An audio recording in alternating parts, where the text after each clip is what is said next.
folks. We appreciate everybody who pays back value for value in whatever form you do that. Like the videos, leave the comments, subscribe to the channel, and obviously share the videos out there in social media. So you've got social media influence that we don't have. So you've got a sphere of influence out there. Please share the videos out there on social media. And of course, join the super chat and make your contributions here to Mark Rogers TV, the voice of college football, and Cam's appearance here every Wednesday night. Canes bot. Hit the like button. Key. Do that. And then listen to Cam talk about Navaughn Donaldson's play looking a bit sloppy, according to Canes bot. Maybe a little bit. I think that like physically he's still too heavy and needs to cut a little bit more weight.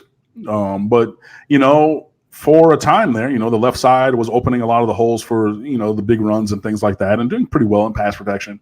I do not think that he needs to be benched. I think that he is our most talented offensive lineman. I think he just needs to step up just like everybody else.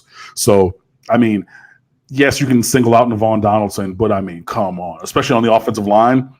Tell me a player who hasn't looked sloppy.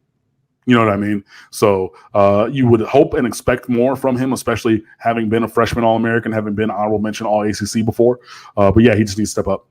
So much expected out of the linebackers, and I see a few comments about the linebacker play. Has it underachieved overall? I know we've zeroed in on Shaq Quarterman because of a couple complaints a few weeks ago, but overall, are you disappointed with the linebacking play? I think it started off very poor in the Florida game. That was one of the worst games that those guys played, period. Romeo Finley's been the most consistent of the guys at the second level, but Shaq Quarterman and Michael Pinckney had absolute nightmares of games against Florida. It was bad. It was real bad. I mean, it was terrible, honestly. Like I said, it was probably their worst game that they played in 4 years here. Since then, they've been pretty solid. You know, I think those guys are making plays. You know, they're stepping up. I'm not going to look up the stats and everything, but, you know, they're definitely impacting the scorebook, you know, with tackles and pressures, tackles for losses and sacks. So, you know, I do think that they started off slowly, excuse me.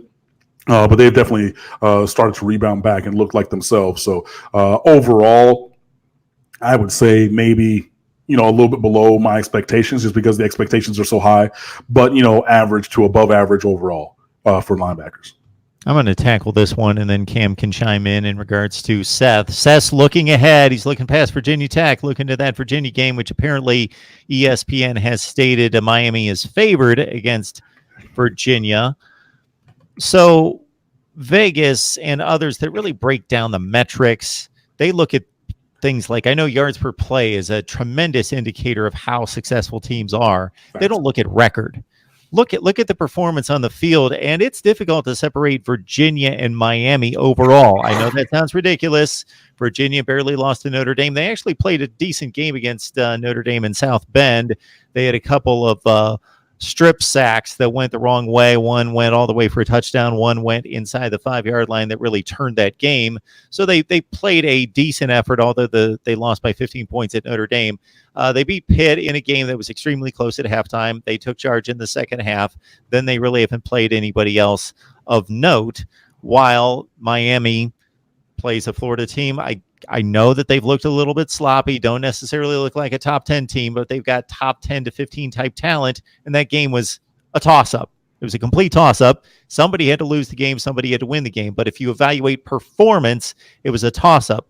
Evaluate performance against North Carolina, a team that's going to be up and down. I'm not selling North Carolina as a great team, but they just took the defending national champions, a team that anybody in this live chat 4 or 5 days ago would have said is the best or one of the top 2 or 3 teams in the country, took them to a 2-point conversion.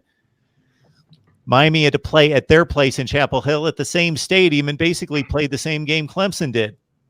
So there's a lot of metrics. Forget the record, just the overall record, that make Virginia and Miami very comparable in their play to date.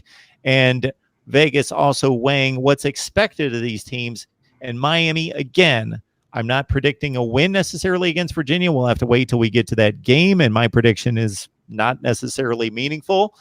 But Miami has a better roster than Virginia. That doesn't mean that they will have the better team in the final result, but they have a better roster with more recruited, better recruited talent.